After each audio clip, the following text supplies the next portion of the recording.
Magandang tanghali sa ating mga minamahal kong mga kapatid na narito at sa ating mga taga-subaybay. Pasalamatan natin ang Diyos na buhay na nagbibigay ng mga biyaya pagpapala sa ating pang-araw-araw na pamumuhay. Amen? Amen. Okay, amen. So, pagpatuloy na natin. Ang ating paksa, the truth will hurt, but it will set you free. Okay? Ang salita ng Diyos na siyang katotohanan ay nakakasakit sa atin kung ating pakikinggan. Ngunit ito'y nakakapagpalaya sa ating pamumuhay. Okay? Mamaya maunawaan natin yung kalayaan natin. Okay? Pagpatuloy natin.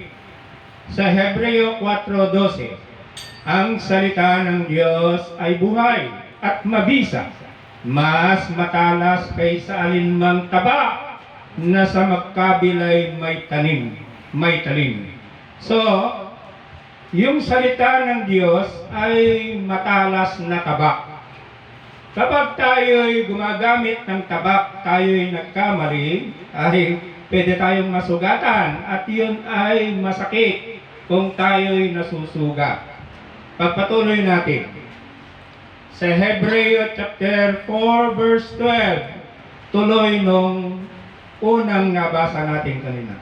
Ito'y tumatagos maging sa kaibuturan ng kaluluwa at espiritu. You see that, no? Yung salita ng Diyos ay tumatagos na halong-lalo na tayo sa ating kaisipan at sa ating puso. So, nakakasakit siya, no? Yung salita ng Diyos. At nakakaalam ng mga iniisip at binabalak ng puso. Okay? So, yung salita ng Diyos ay tumatagos sa kaluluwa natin, no? Sa ating isipan at sa ating puso, no? At ito'y ng mga kasukasuan at buto sa ating laman, no? Nakakasakit siya, no? At nakakaalam ng mga iniisip at binabalak ng puso. Yan ang salita ng Diyos, no? Na meron siyang matalas siya, no? Ito'y nakakasakit din kung ating pakikinggan. Okay, pagpatuloy natin. Sa 1:12-48, bakit siya nakakasakit? Bakit ito'y pumapasok sa ating kaluluwa at ng kaibuturan ng ating puso? Bakit? May ibang hahatol sa mga ayaw tumanggap sa akin at sa aking mga salita.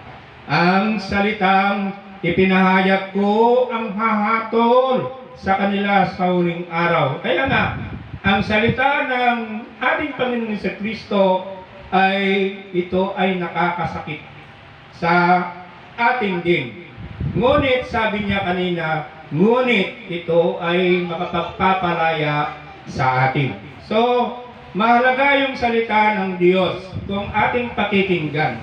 Okay, ito man ay nakakasakit sa atin, ngunit ito naman ay makapagpapalaya sa atin. Pagpatuloy natin sa 1:8-32. Makikilala ninyo ang katotohanan at ang katotohanan ang magpapalaya sa inyo. So, yung salita ng ating Panginoong Jesucristo ay katotohanan. Ngunit kung ating pakikinggan ito ay makapagpapalaya sa atin. Saan? Saan tayo palalayain ng salita ng ating Panginoong Jesucristo? Okay, pagpatuloy natin. Sumagot si Simon Pedro. Ito, no? Nung nakikinig yung mga tao kay Kristo Jesus, sila'y nasasaktan. At marami sa kanila ang humiwalay kay Kristo Jesus. At binalingan ng ating Panginoong Jesucristo ang mga apostol niya. Kayo rin ba ay hihiwalay na sa akin? Iyon ang tanong. ng ating Panginoong Jesucristo sa mga apostol. Sumagot si Simon Pedro, no? Panginoon, kanino po kami pupunta? Sapagkat yung mga tao, nagsilayasan sila. Bakit? Nasasaktan sila doon sa salita ng ating Panginoong Jesucristo. Hindi nila matatanggap yung turo ng ating Panginoong Jesucristo, kaya sila'y nagsilayas. Kaya nga tinanong ng ating Panginoong Jesucristo, yung mga apostol, no, na kayo rin ba ay titiwalag na sa akin? Kayo rin ba ay hihiwalay sa akin? Sumagot si Simon Pedro, Panginoon, kanino pa po kami pupunta? Nasa inyo ang mga salitang nagbibigay ng buhay na walang hanggan. Yun ang sabi ng ating Panginoong Jesucristo, no? Na ang katotohanan ay magpapalaya sa inyo. Saan? Sa walang hanggang kamatayan.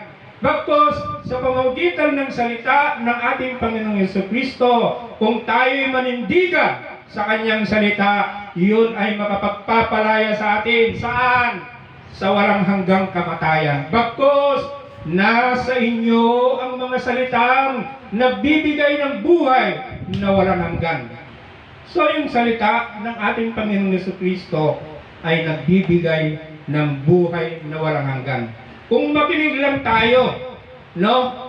Yung mga ibang tao narinig nila nasaktan sila, nagsilayas sila, no? At sila humiwalay kay Kristo Jesus. Pagpatuloy natin sa 1 Corinthians chapter 15 verse 2, sabi ng Apostol Pablo sa mga taga-Korinto, naliligtas kayo sa pamamagitan nito. Ano yun? Yung salita ng ating Panginoong Jesucristo. So naliligtas tayo saan? Sa kapahamakan. Naliligtas tayo saan? Sa walang hanggang kamatayan.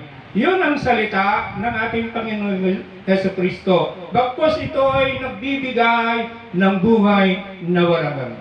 Kung matatag ninyong pinanghahawakan ang salitang ipinarangaral ko sa inyo, ano yung ipinapangaral ni Apostol Pablo? Yung salita ng ating Panginoong Jesucristo. Maliban na lamang kung walang kabuluhan ang inyong pagsampalataya. Kaya nga, kung nasasaktan yung mga tao, abay umaalis sila, no? Tumitiwalag sila, no? Ayaw nilang pakinggan yung nakakasakit sa kanila. Papatuloy natin. Romans chapter 16 verse 18. Ang mga taong gayon ay hindi naglilingkod kay Kristo na Panginoon natin, kundi sa pansariling hangarin. Inililigaw nila ang may mahinang pag-iisip sa pamamagitan ng kaakit-akit at matatamis na pangungusap. Mga kapatid, ako'y tagapangaral ng ating Panginoong Jesucristo. Ako'y sinugo ni Kristo, hindi kayo'y bubulatawin. kundi pinapahayag ko kung ano ba ang salita ni Kristo Jesus. Ito man ay nakaka-encourage, ito ay nagbibigay buhay sa iyo, o nakaka-inspire sa iyo, o ito ay nakakasakit. Kailangan sasabihin ko sa inyong harapan kung ano yung salita ng ating Panginoong Jesucristo. Kung ito ay nakakasakit, abay ito naman ay nakakapagpalaya sa atin na magkakaroon tayo ng kaligtasan at buhay na walang hanggan. Hindi ako yung nangbobola na, mga kapatid, no? Meron akong ina-after sa inyo, abay puro pambobola yung mga salitang binibigay ko sa inyo.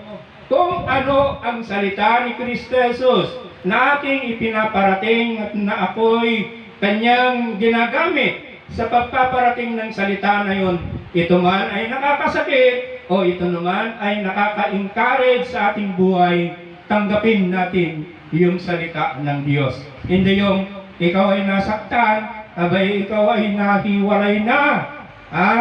Ang masaklap, umiwalay ka na nga, nilalait mo pa yung lingkod ng Diyos, yung nagpapahayag ng salita ng Diyos. Sinisiraan mo pa.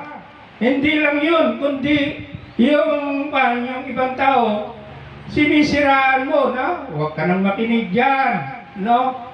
Bakit niya nasabi yun? Sapagkat siya'y nasaktan doon sa salita ng ating Panginoong Jesucristo na yun naman ay makapagpapalaya sa kanya saan? Sa walang hanggang kamatayan, bagkus magkaroon siya ng buhay na walang hanggan. No, ganyan ang tao.